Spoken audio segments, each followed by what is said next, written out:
For my take, and which I'm also advising the president because I'm also from Kenya Kwanza government, is that the president should bring it back to the people.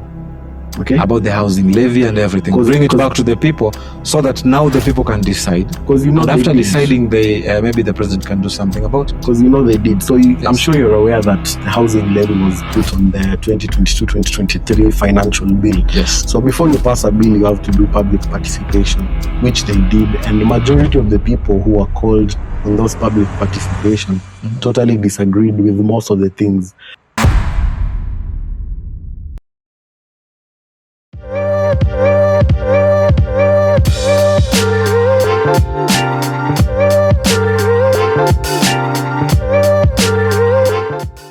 Okay, welcome to the Uncut with X. So today I am with the youth leader for PAA Political Party Kenya, Honorable Abijah Swale. How are you doing? I'm doing fine. Yeah.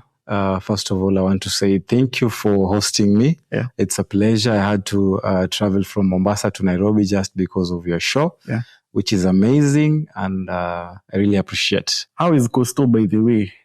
Coastal is fine. Yeah.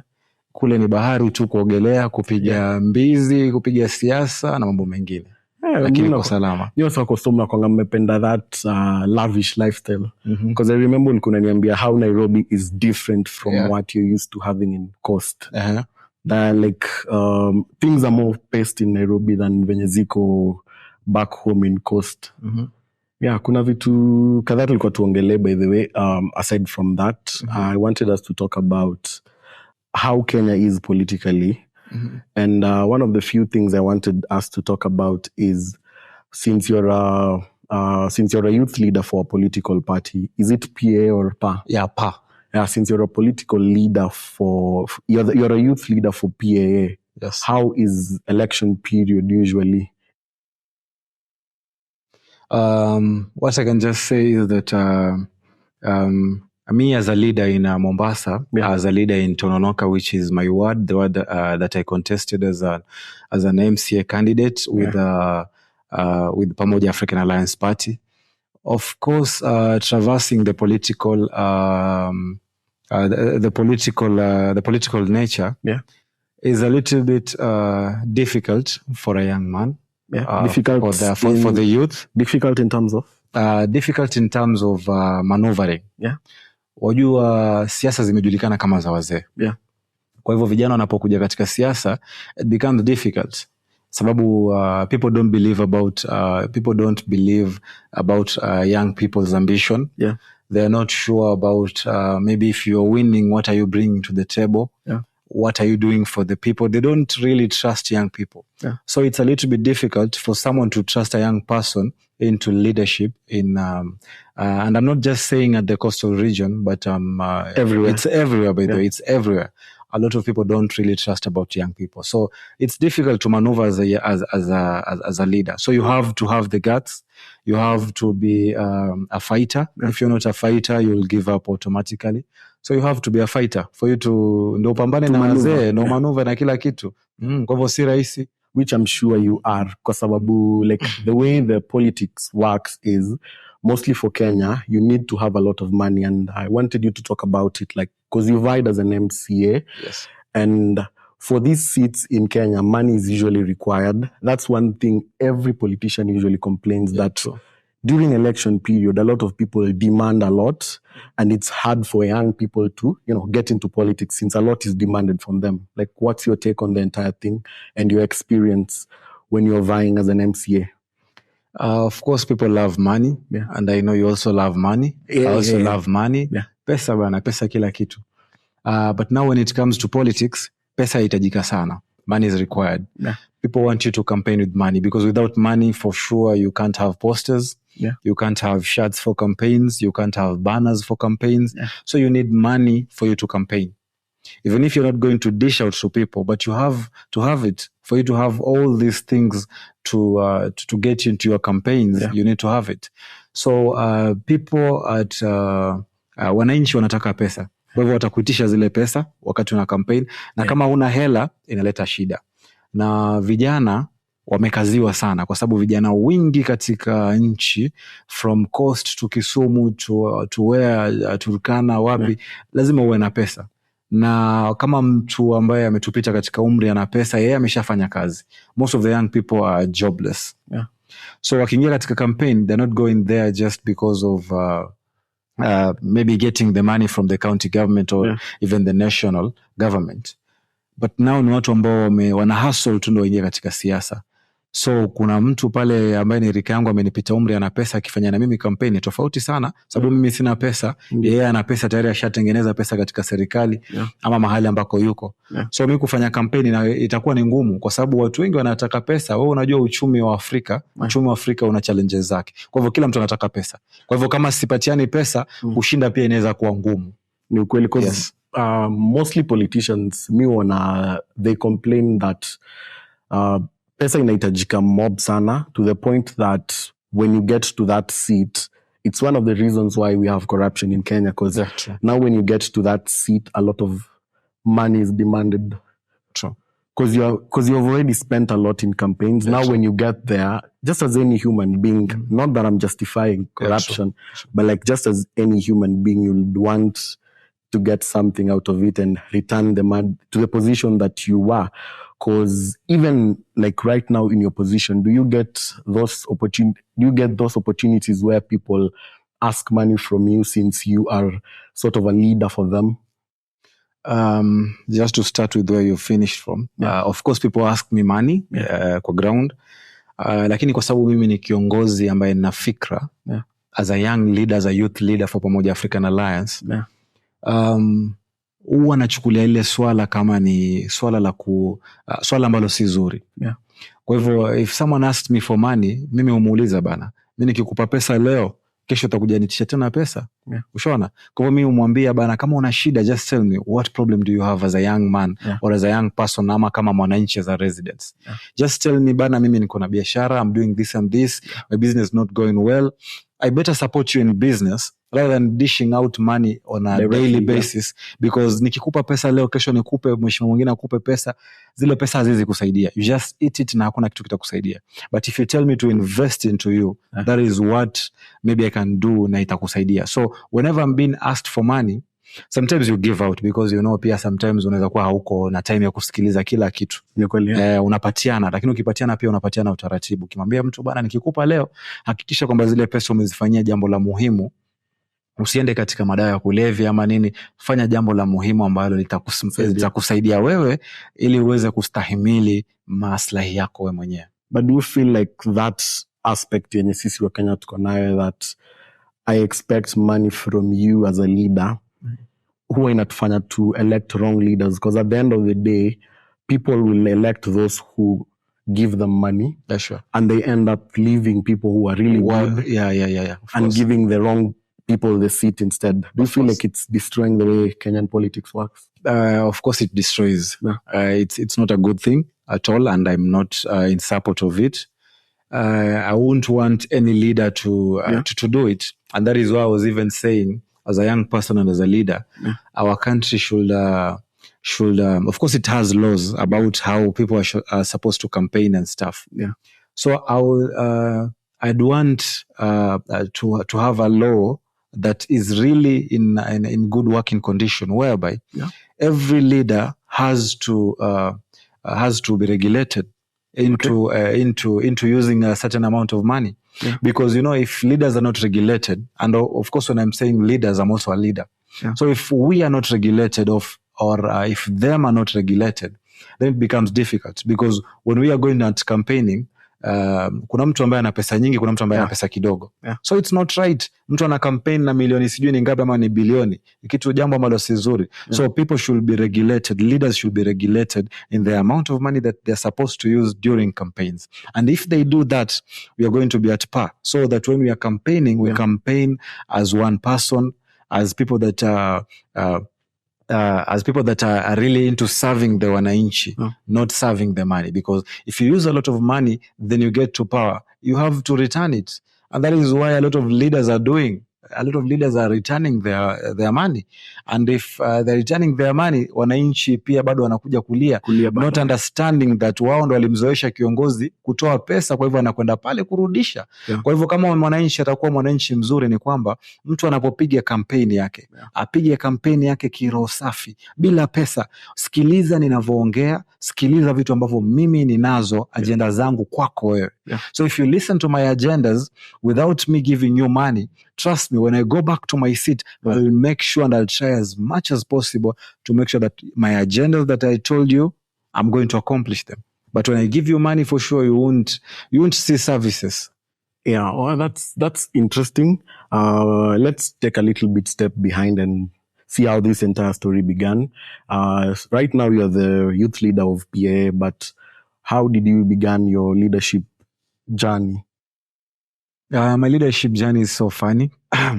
Okay, tell us about it. Yeah, my leadership journey is so funny. So I started it out when I was a young person in Mombasa. At the age of? I'm not sure, but I was in nursery school. Back then? Yeah, back then. Because I remember when I was in nursery school. I was at Rise and Shine Bombolulu. It's located in Bombolulu. Then afterwards, I was, I think in class 1, I was taken to Wilrose Junior Academy. It's in Kiembeni, Bamburi, Kisauni. So there is where my leadership started, because I remember my teachers used to, my teacher was called Mwalimu Kadzo. Yeah, she used to come to class and say, wewe so leo unakaa kiongozi wewe. Kwa hivyo leo nataka umake sure wanafunzi wote wamelala. That was back in nursery. So and I used to love it. Of course nilikuwa na make sure wanafunzi wamelala na kuwa mkali, mtu akinisumbua nini na nini. So I went through it when I went to primary also. In primary I was in Kiembeni Primary. I was later in went back to Rise and Shine, that is in Bombolulu. And for sure nilikuwa naekwa tu uongozi. You transitioned to primary schools? Yeah, 2 primary schools. What happened in between? In between, of course it was... Is there an interesting story? Because for most people it's usually either they are suspended or moving to a different place. Like what happened in between here? Mine was moving into a different place. Oh, okay. You know, my dad and my mom used to be business people. My dad was a pharmacist. My mother was also, she was also a pharmacist. So they used to move because of maybe finding greener pastures. So you find that maybe you're schooling in a certain place in Bombolulu, which is not favoring the working condition in maybe a docks or maybe in Makupa or somewhere, Ichangamwe. So they had to move, and you know, moving, you find that because you are young, you can't be taken to a boarding school. So you have to move with your parents. So we had to move from one school to one place to another just because of parents. But what I was just saying is that that is how it came to be. Primary, I was also nominated as a prefect at a younger age. Which class? It was in class 3. Okay. I was nominated as a class prefect. Later on in class 5, that is where now I came into school politics. Okay. I decided to contest for the class prefect, and I had it. Of course, I was the class monitor. I think it was monitor or prefect monitor. You guys did elections for that class prefect, or was it being just chosen by the team? No, it was elections. Okay. And I went for it. Of course, teachers were saying, Abija, wewe utakuwa kiongozi mzuri, nenda katika kwa class monitor. So they play the role of nomination. Of course, not nomination. They just pushed me into becoming a prefect. Okay. But of course, in class 5, I wanted to be a prefect because I had learned it from nursery. So I came to love politics in school politics from way back. So when I took it in class 5, that is when now I came to learn about politics, because we used to be taken into kutembelea labda mashule, muangalia vile siasa zinafanywa, labda mnaenda katika bunge, mnaangalia vile masala yanafanya. So I came to learn politics. I came to love politics. And that is where I even came to have icons in politics. And from there, I continued until I was in class 7, class 8, I became also a prefect, a monitor. After primary school, when I was in high school, I also became a class prefect. But I was nominated. Which high school did you go to? I was at first in Form 1, I was in Kapenguria Boys High School. Okay. a national school. For me, it was a national school, of course. It was in Kapenguria, West Pokot County. So I was there in Form 1. Then afterwards, when my dad was posted in Turkana, and with a lot of some things just came up a little bit. So I also went to Turkana National School. Oh, so to finish my Form 4, not my Form 4 literally, but from Form 2 to Form 4. Yeah. So I did it in Turkana National School, that is in Turkana County. And trust me, the way I'm saying that I was moving from one school to another, I was never expelled. And I have a good record of the most disciplined student. Since my nursery school, even in Form 4 while I was finishing school, I remember, because our school was a Catholic, not really a Catholic school, but it was under a Catholic mission something. When we were finishing school, I was given as one of the best students in Turkana County. Most disciplined. So I've been a disciplined student, even up to date. If I go to my school that is in Turkana, I go to West Pokot, I go to Mombasa, the school that I was learning, you will be told I am a very disciplined person. Even in campus college, I'm still a disciplined person. That's amazing. We'll come to the campus part. How was it transitioning to different schools now? Coming from one to another, like, did it affect you in terms of the culture shock? Trying to socialize with new people. So each time you're being transitioned to other schools, did it affect you in any way? Of course, it affected me a little bit. Even my dad noticed it, and he kept on telling me, you know what, son, you need to be a strong person. So I had to just move from school to school because of their jobs and something. And sometimes we had a lot of stories, maybe family backgrounds and everything. So I had to just cope up with the situation. It was difficult because even you can imagine studying in Mombasa from all your life, then all of a sudden you're being called in Turkana or in West Pokot. You can imagine the kind of hardship, or maybe even the mind is not even settled into maybe learning in those areas, because maybe you hear about them in a bad way. But trust me. How was it, by the way? Was it what we picture it as? Because most of the people who hear about Turkana and the northern part of Kenya picture it in a completely bad way. How was the experience? Of course, it wasn't a good thing, because I had heard a lot about Turkana and even West Pokot, about banditry and stuff. And so in my mind, I was really much disturbed. Even as I was going to school, I was very scared, very scared. But after being in school, I had to cope up with life. And then I came to realize West Pokot Turkana is just a normal county like other counties. Even the banditry that is there, it's something that is it's there, because but it's not that much. It's not that much, exaggerated. Of course, people are just exaggerating. Of course, it's happening, but people are just exaggerating, so that even us visitors from other counties get scared. Because when you go to West Pokot or Turkana, the first thing you'll ask about is my safety there? But trust me, the locals are just okay. They're welcoming. And if I'm to tell you about something, when I go to Turkana today or West Pokot, people will welcome me as a hero. Because of why? They know I'm a good person. I stayed with them well. I even bonded with the culture. I can speak a little bit of Pokot. I can speak a little bit of Turkana. So at least I'm a person that really is into like moving is not really a big issue. And that probably might have helped you to adapt in different situations. And let's fast forward to university. Like, how was university in terms of leadership for you? University college was good. I started off as a model. I was a model, but now you can imagine. I was a model. But now you can imagine my height. I'm not even 6 feet. So what's usually the range that they require? Mostly to men, you just have to be tall. Or around 6 feet. At least 6, 5, 7, 5, 9. You have to be a little bit tall. So it really, of course, I had won some titles, even in my college campus. I was the Mister. But now I came to ask myself, I'm a person. That is why I said leadership started from way back. So I came to ask myself a question.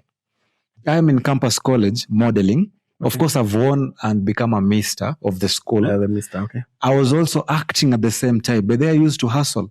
I used to go to Kongoea. Kongoea is like you guys in Nairobi have Gikomba to selling clothes. It's the equivalent so it's equivalent to Mombasa. We had Kongoea. I used to sell clothes in Kongoea to at least pay my rent. I used to even sell sometimes clothes in Kongoea as a young person to pay for my fee, a little bit of my fee. Of course, my parents were there. My dad was there. He was doing something. My mother was doing something. But I'm a go-getter. You wanted to do it yourself. My dad was even scared of me. He was telling me, young man, where are you getting the money to pay rent? You have a big house. Where are you getting the money from? But I'm a hustler. I'm not literally that hustler. Okay. But I'm a hustler. Which we'll talk about. I'm a hustler. I understand where life is. I know how it is. I know how it maneuvers. So I understand. So I'm a person that I started into modeling. Okay. Later on, I was doing acting in different TV shows. Yeah. Then when I came to ask myself, I'm getting all this. I'm a model at my height. Yeah. But a lot of young people, a lot of young men are even taller than me, but they're not getting that platform. Okay. So I came and asked myself, how can I support these young people? That is when I came up with a solution. Let me just focus into politics because I love politics. Yeah. Then let me mentor young people to become models and actors of this country. Yeah. And trust me, back way in Mombasa, I've mentored a lot of young people, a lot of men, because I was also mentored into becoming a model by my predecessors. Yeah. So that is how I even came to love politics. So as I was mentoring them, I now entered full blast into politics. How was politics back then in your uni? Politics was fun, interesting. That one won't maybe go deep, but it was politics in campus college is fun because it really made me to become who I am today. I might disagree in a way because maybe I don't have the coastal version of how politics works. But in Nairobi, there's usually some little bit of twist, violence. How was it in your case? Of course, politics in campus politics. Yeah. It has violence. Yeah. That is true. But violence is brought up by people that don't want to be governed by a good leader. Okay.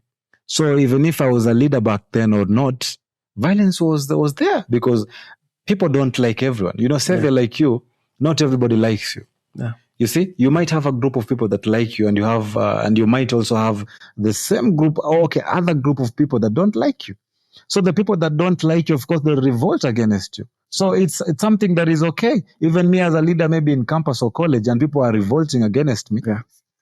It's their constitution. Did you have any experience of that? Yeah, of course I had.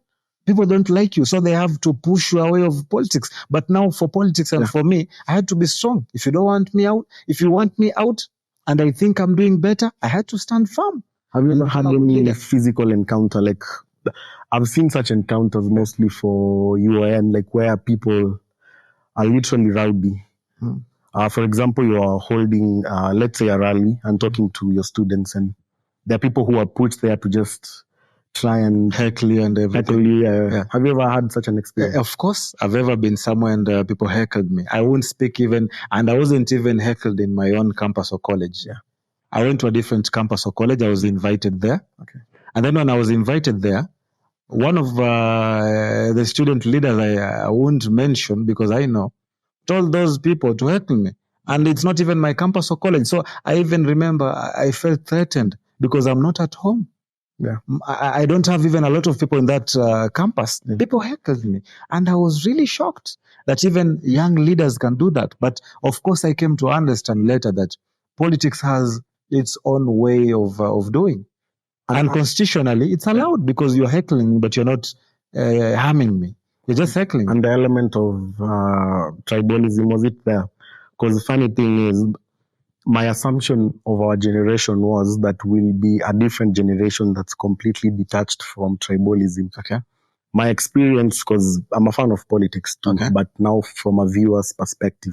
Okay. From my perspective of how politics in campus is, the tribalism card is still there. The experience I've seen. Okay. Did you experience such? Yeah. To be frank, tribalism is there in campus politics. Yeah. And we have to remove it because it was a norm back then. Yeah. But now, even as I was finishing school, I kept on telling people we need to move away from tribalism. Yeah. Because tribalism in campus, it's really something that is derailing activities, derailing a lot of things. So if we have it, it's not really a good thing, and you won't even want to have such a thing happening to you. Yeah. So if my take is that leaders that are now that are leading the institutions right now, they should fight to end campus tribalism. Yeah. Tribalism is something that should be a thing of the past. We need now to forge into something that is much better for comrades' welfare. Yeah. We need to be fighting about young people having helps, comrades having helps. Yeah. We need to fight into making sure that comrades are having a good lifestyle. They're sleeping in good hostels. Yeah. They're having sanity. They have security. Security is paramount to them. Yeah. But if we are fighting all this and we're also having tribalism, then it's not working. Yeah, so let's fight for comrades' stake. That's I totally agree with that. So let's fast forward to now you coming into PA or PA as PA, Pamoja African Alliance Party. Yeah. How was the journey for you to come to PA? My journey was also interesting because everything in me is interesting and awesome. Yeah. I started it immediately I finished school. Yeah. I was doing electrical engineering, specifically doing a power option. Okay. So after school, immediately, I realized that my ward had a lot of issues. Yeah. People were not getting water. Insecurity was not okay. Yeah. Comrades were also, because my ward has institutions in them. Also, there's a lot of young people. Yeah, a lot of young people. So people are not even receiving the good things that you are being told our leaders should give them. Yeah. So immediately I was finishing school. Yeah. Because I think I hadn't even finished. I just decided, people told me from the community, why can't you be our leader? Because you've been doing a lot of community works here, while as a student leader or as a student leader in your own institution, why can't you come at home and help the people? Because it was pushed by the people. Yeah, of course, because you have everything to become a leader in here. Yeah. So I went to talk to my fellow friends, and of course, some had negative things, some had positive things. Yeah. Some said, you can't be a leader, Swale, you're too young to become a leader. Yeah. Some said, Swale, huna leadership qualities. Yeah. I will tell you the truth. And a few of them believed in me, told me, you can do it, young man. Yeah. Just go for politics. Go help your community and make sure that Tononoka will become a better place for the people. And that is how I came to find myself in politics. Yeah. So immediately I went to politics. And as I was campaigning, looking for a party, I remember my friends told me, you know what?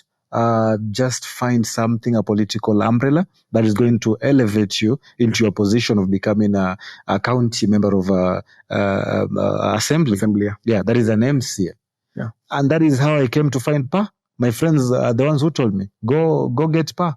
Pamoja African Alliance. Why did you choose it? And trust me, as I was choosing Pamoja African Alliance, I had no idea, because it was my first time going into the outside politics. Yeah. So I had to just move into Pamoja African Alliance Party. And after moving in, that is when I had the ideas. We were told, you know what, Pamoja African Alliance is this and this, this and this. And I came to like it. The ideologies are something that I loved. I knew when I was there, I will do something for my people. I'll do something for my country, something for the young people and the comrades. Why not UDA? Why not ODM? Pamoja African Alliance at first. Okay. You know, it was a coastal thing. Okay. The way it started, because its origin is from the coast. Yeah. And I felt like a coastal region had no political party. Yeah. That maybe could do blah, blah, blah, and so on. Yeah, because for the longest time, ODM was dominant there. Yeah. So I felt I was on the right track, being in a political party that is my home. Yeah. Of course, you see. And that is how I came to find myself in PA, because I wanted something that at least has my roots, so that I can be able to fight a lot of things. And I told you before, PA ideologies was something that when I listened to them, when I watched them, I realized it's something that we are going to help people. And because I come from the coast, Tononoka is also from the coast. It's in Vita constituency. Yeah. You know, you have to get into a boat that really fits you. True. Yeah. You can't get into somewhere that doesn't fit you. You might go to these parties that you've mentioned, but they don't fit me or you, because the ideologies are not different. The ones that you're fighting for. Yeah. So something that I'm fighting for, it's different from those other parties. But power accommodated me. And trust me, even after politics, you see I'm still working for Pamoja African Alliance Party. Why? Yeah. Because they believe in young people. And that is why I'm here today as the youth leader for Pamoja African Alliance. Yeah. Of course. So it's something that I will really urge people. If you're going into politics and you have a political party, beware or be somewhere where you feel welcomed, where you feel at home. And that place for me, if you ask me, that is Pamoja African Alliance Party. It accommodates the young people. Yeah, that's really interesting. I wanted you to explain how how it works. Like, I've registered to a party. Like, how does it work now for you to become an MCA? Like, which processes did you go to? Were you nominated? How was the process? The process of becoming an MCA is, for a young person, is difficult. You can just go through the entire IBC process. You need to have clearance from the HELB. You need to have clearance from CRB and so many other things. You need to have at least maybe 500 people that are seconding you. Meaning you have to have their IDs and signatures. Exactly. Okay. But now the thing that I'm going to even go deeper into that is, and in which I want to, as I'm in here in politics as a leader, I want it to change. Because how can you tell a young man to have zero balance in HELB? That's completely unrealistic. Exactly, unrealistic. The man is just from campus wanting to become a leader because he wants to be a leader of the people. And you're denying him a chance, or her, because you want him or her to have zero HELB clearance. So what is that? What are people in those areas doing for the young people? So I feel like it's really disadvantaging the young people. Even to me, I will tell you, I took money from HELB. I was learning via HELB. Most people do take money exactly. from HELB. So when I was vying, all these other things, of course, there were hurdles here and there. But now the HELB thing is really, it's something that really bothered me a lot. And I felt like I need to change it as a leader. And I want it to be stopped completely. For young people to be in this country, for young people to contest in this country, whether an MCA, whether a member of parliament, whether a women rep, whether a senator or governor, or even the president. But just for the young people. But they need to remove all these obstacles, because for me, I find them as obstacles. Let the young people, for as long as you're a Kenyan citizen, you are a person of high standards, and you are a leader of the people. Just have the permission from the people and from the government to go and campaign. What do you think about those 500 signatures on ID? Are they relevant? For me, I find them irrelevant. Okay. Why? You can imagine going to ask 500 people to give you national IDs. Okay. They even don't know about the idea or what you're going to use the IDs for. So you have to explain for 500 people.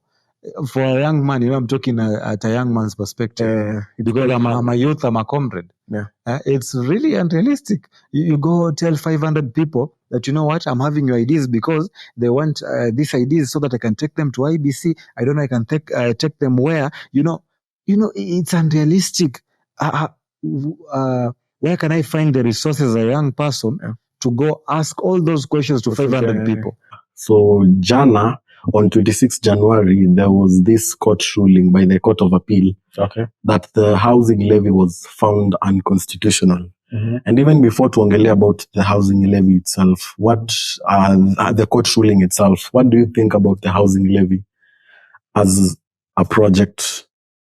Personally, when the president came up with the housing levy issue, it's something that the president, I knew it would work. You know, as a leader, when you're coming into into a new place. There are things that you find there, and there are things that you feel like maybe you saw them somewhere and you want them to work at maybe your place of work, or even your company. So those are the things that the president thought they would really work. And for sure, what the courts did, personally, as a leader, I respect the courts, and it's something that we are waiting, because the courts also say that it's a process that it's going to be done. So let's just respect the courts. And I know the president will also respect the courts, and try to find a new way or another solution of maybe what he will do for the housing levy. But I know he meant well for the housing levy. It's just that maybe people didn't really understand how it's going to work, or maybe the people that are behind him also didn't give people hope of what it will, the outcome of it. And people, in Africa, in Kenya, people want the outcome. You're not just going to talk about an issue, but people don't really understand the good thing about it. So people wanted change. People wanted to also to also see what the president will do. But what the president did is something that maybe people had issues with, because of maybe people that are also behind the president. And what specifically do you think about the entire project? Do you think it was what Kenya needed at that time, or at this time?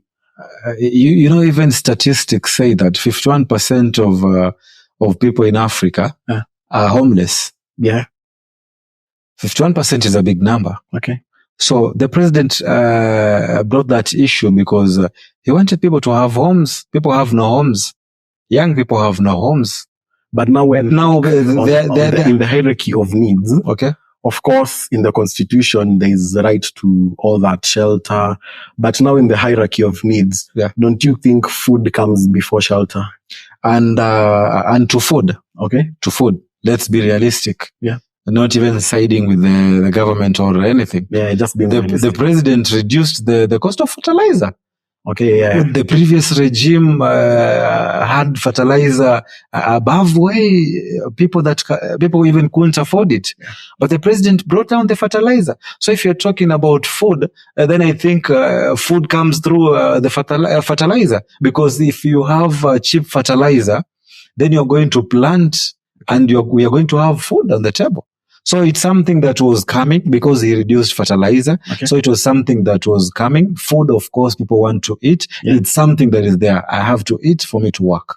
So one of the few promises he made was reducing the cost of unga, which has not been really seen. Which has not been really seen. So even when you talk about the hierarchy of needs, people felt like, yes, I know there's that reduction of fertilizer that was made, but people felt like he should have done more on food than on shelter, because what he's pushing for is not really a bad idea. Like if you look at it, it's not a bad idea to take people to formal settlements that are decent, that are well.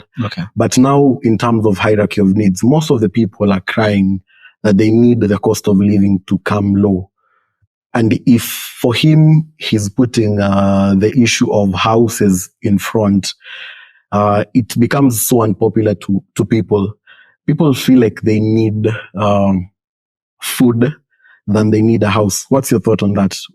That is what I just said before, is that when the president reduced or kept subsidy on the issue of fertilizer, that was well enough to state that the food is going to be down, and people are going to have food on the table. So he did that, and afterwards came with the housing levy. And I'm telling you, the housing levy, it's something that I can imagine for me. Maybe the president went somewhere, heard about the housing levy, how it works and everything. And as a leader, he thought of bringing it back at home.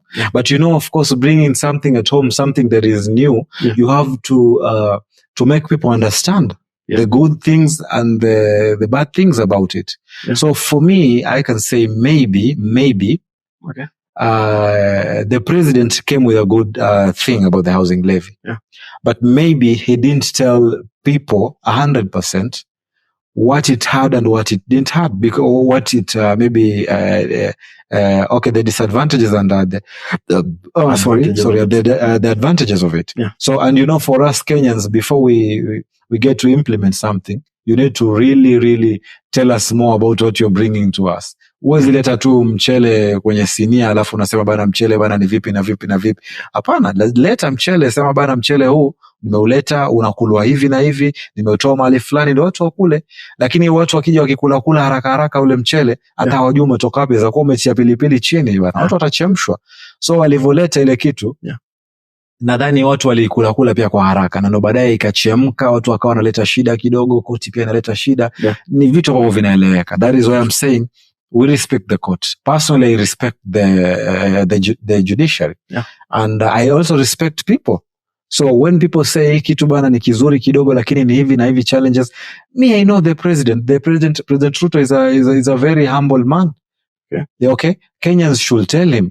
And of course he has heard about it. So right now he needs to sit down, get a solution and know vitu gani tuweza tukafanya ndo hii housing levy iwe bila kuumiza wananchi, mwananchi wa chini na mwananchi wa katikati na mwananchi wa juu. And even when we are talking about the cost of living, do you see it as hard or difficult for people who are earning income for them to contribute forcefully there? Because they had proposed a 1.5 deduction on the housing levy.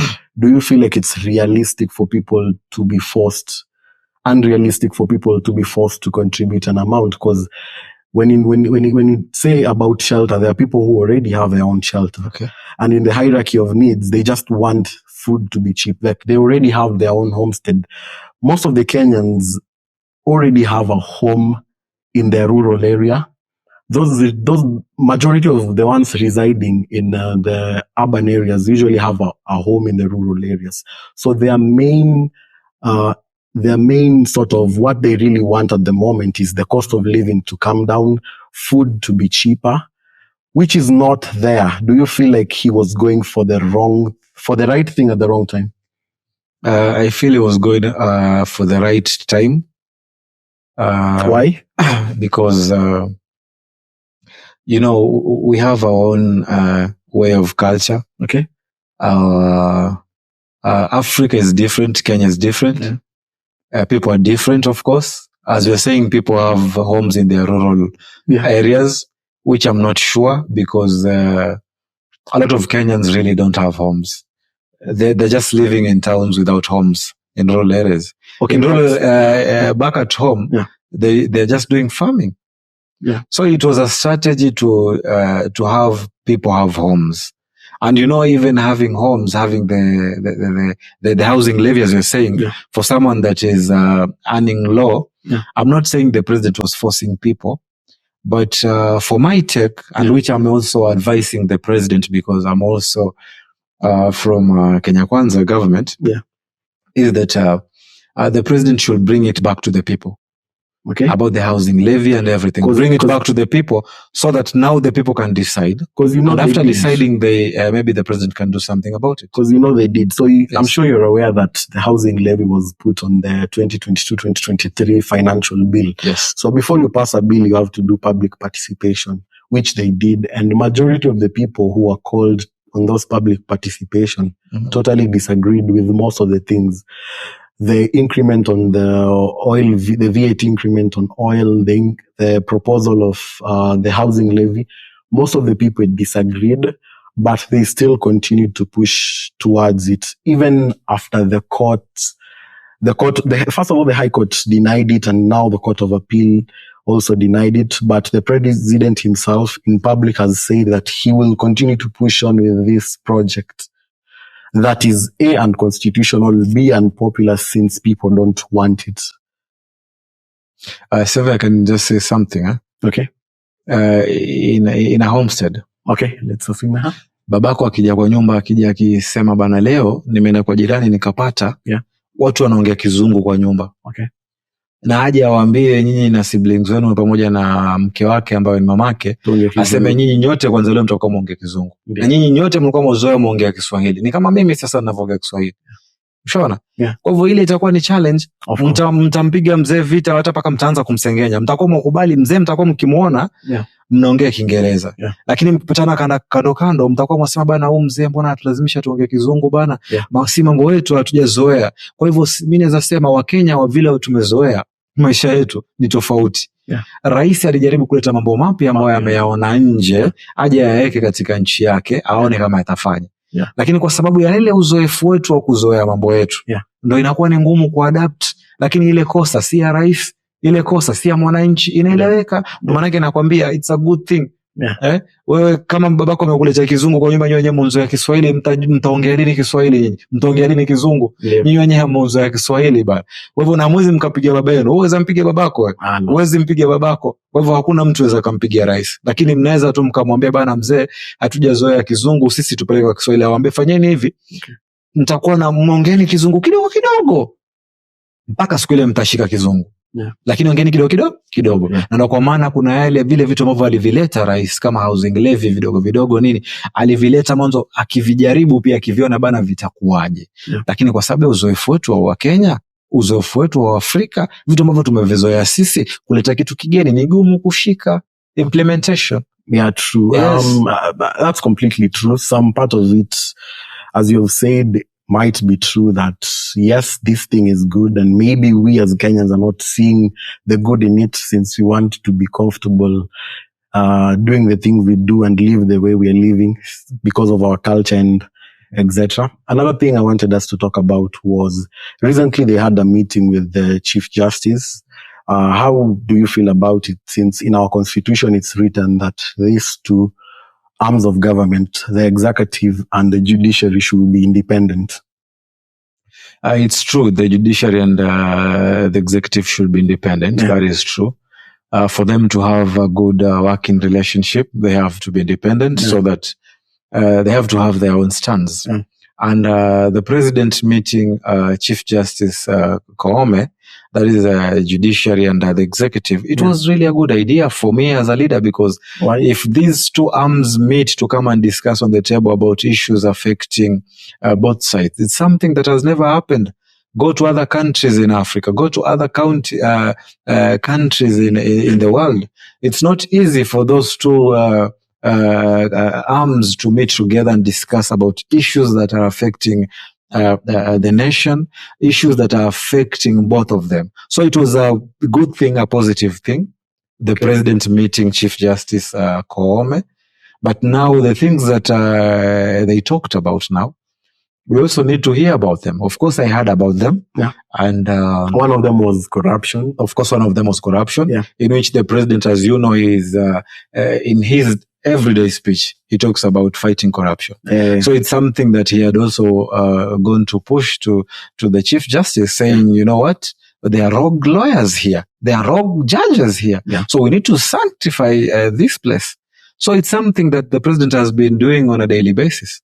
But now when we come to the constitution and how it's outlined, and one of the biggest problems I usually have with how the legislature and the executive work, since Uhuru's time, they have been in bed, and in the constitution, they're not supposed to be in bed. Like and you'll tell me if you agree with me or not, in the 2022-2023 finance bill, the president called them and actually talked to them, told them how to vote this specific financial bill. And they're not supposed to do that. How parliamentarians are supposed to behave is they receive a bill from the executive lead, who is the president. Once they receive it, they go back to the people, each going to their own constituent and ask the people what they really want. So the finance bill was quite unpopular among the people. But now, in a parliament elected by the people, the finance bill got passed by majority of the parliamentarians. So how do you feel about the current situation that you are in, the situation where the executive and the legislature are sort of at bed? The legislature, the executive and the judiciary being in bed, that is something that maybe I've had it from the past, but not in President William Ruto's regime. they've been in bed for some time, and that is why you've even talked about the former regime, which is okay. It did start during the former time. Okay. And I don't know if I can credit Kibaki for being different, but one of the reasons why they didn't have control over the House, which is parliament, it's because majority was won by the opposition. So they never had that upper hand. But since Uhuru's time, and even right now, by my own research, they are currently controlling the House, which is not supposed to be there. The Constitution of Kenya drafts it very perfectly that these powers should be separated. So legislature as an arm should make decisions on its own without interference. So openly the president showed his interest in interfering the legislature and how they should vote the finance bill. There's literally clips him inciting the legislature to vote in a specific way. So how do you feel in this situation that we exist in, that these two arms of government are working together, or rather are not independent, but they are supposed to be independent? My advice to the Chief Justice, because that one I'll just make it as an advice. Yeah. The Chief Justice should sit down. Okay. Try to find solutions of how she can remove rogue judges and these rogue people that are into the judiciary. Yeah. You see? Yeah. So that many of the things that need to be made into law should be made into law. Yeah. Those that are meant not to be made into law should be made into law. Yeah. So we should have a clean government. The judiciary should be clean. The executive should also be clean. So my also advice to the president is that the executive should also be at least made a little bit of some changes. Okay. So that it can also accommodate everyone to hear and to do things in a good way. Okay. And for us to have a better country, the judiciary and the executive should not sleep in the same bed. Even though the judiciary is like a wife and the executive is like the husband. The husband is more superior than the judiciary to me in the house. So this is how it's structured, these arms of government. So the executive, as we know, led by the president, is elected. But now we have the judiciary and the legislature. So the legislature make laws, as we know. MPs make laws. Yes, sure. Then the judiciary is there to guard them. Mm-hmm. Guard that these laws are followed. Exactly. If they are not, we take them to the judiciary. Exactly. So they're not more of wife-husband relationship. It's more of they're guarding. They're making sure these two arms, the legislature and the judiciary, their roles are to oversight, to make sure that this specific government does role A, B, and C. So one isn't superior than the other. They are more of, I won't say equals, but one plays specific roles. When it comes to issues to do with court, the judiciary leads. When it comes to do with government running policies, that's the work of the executive. When it comes to now making laws, executive cannot make laws. The legislature makes the laws. So for them to work together, each has to respect the other one equally, which we didn't see during the time that the housing levy was on court. So the president openly said that he will ignore the ruling that was that was ruled by court.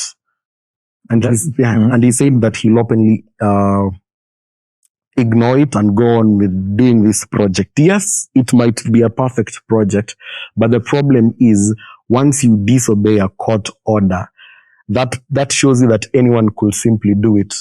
If we all decided to choose which court order to respect, whether be it corrupt or not, the country will go to total chaos. That is what I was saying. Yeah.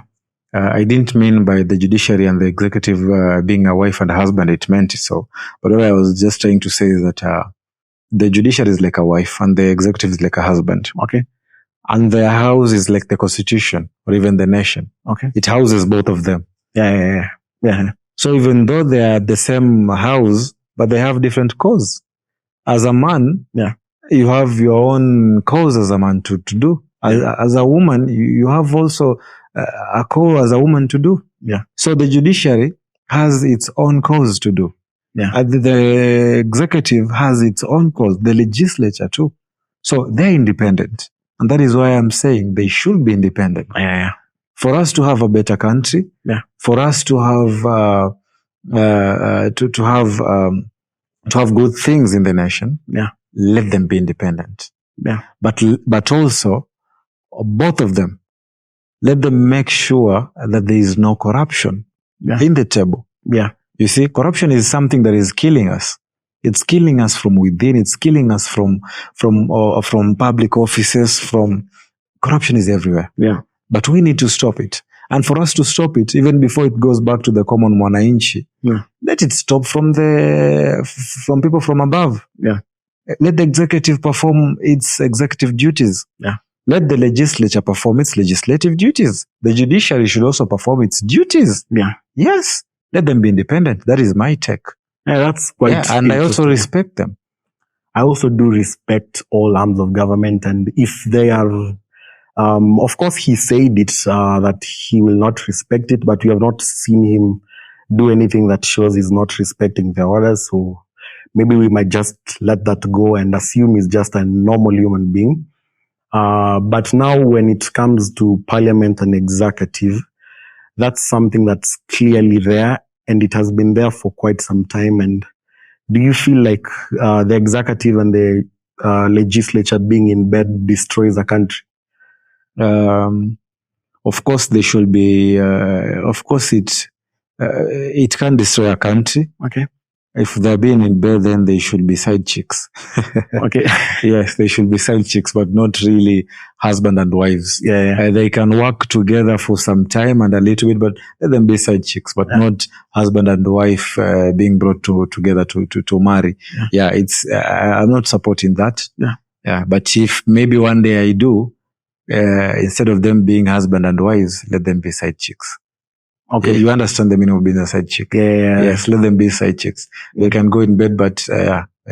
I totally understand. I totally understand what you mean. Yes. So that's quite interesting. I'm seeing time has gone. Yeah, sure. So it has been an interesting conversation with you. Of course, some things we totally agree with, some things we totally disagree with. Which is okay. Which is totally okay to have different opinions and views. That's the thing I love about Kenya. We exist in a country where everyone can have their own opinion and have their own, opinions, and they still go away with it. Yeah, sure. So it's some high level of democracy where we are both allowed to say anything, take any stand, which is quite interesting, and it's something that most African countries don't have, which we cannot really say it's nothing. It's something. It's something. So yeah, it's been interesting having you on the show. Sure. Thank you so much, Xavier. For me, this is one of the greatest interviews I've ever got. Yeah. And I even told you the reason that why I also came to this show. Yeah. I felt like we as young people are being disadvantaged into doing our own things. Yeah. And the fact that I heard about you being a young man like me, it's a pleasure, you see, for us as young people to come sit together, even though we are disagreeing or even agreeing into different things, but us sitting together and supporting each other, that is a good thing. And it's something that I'm also pushing so that young people in this country can come together, work together, even if we are going to disagree nationally in politics or even in anything. Yeah. But remember one thing, we have one umbrella, and our umbrella is that of the young people. If we can get together, work together, then we are going to build this nation automatically. Yeah. We are the largest in numbers. Yeah. Almost 70% of are youth there. Yeah, young people. So you can imagine, we can even elect our own president, but that is if we unite. And if a young man like me, I can be a youth leader of a political party at a younger age. Why not you? Why not you young people? So let's fight let's have a good fight. That is not fighting fists or something. Let's fight into making sure that young people in this country, young people in this nation get together, work together, even though we are going to disagree or even agree. But let's remember that we are young people that are fighting for the betterment of this nation. So thank you so much, Xavier. Of course, once again, time has not been on our side a little bit because we also have some activities to do. You also have activities to do. I'm also planning to rush to Mombasa because my people are waiting for me. I'm a leader there. So and my people are also saying hello from Tononoka, by the way. Thank you. Thank you so much. Utasalimiana. This has been an interesting one. So we'll close it there. So asante sana. Mwenyezi Mungu awabariki. Let's follow the YouTube channel, of course. Tusambaze na tufikie watu. In case of anything bana tunapatana. Asante sana. Mimi nashukuru bana bro. Karibu.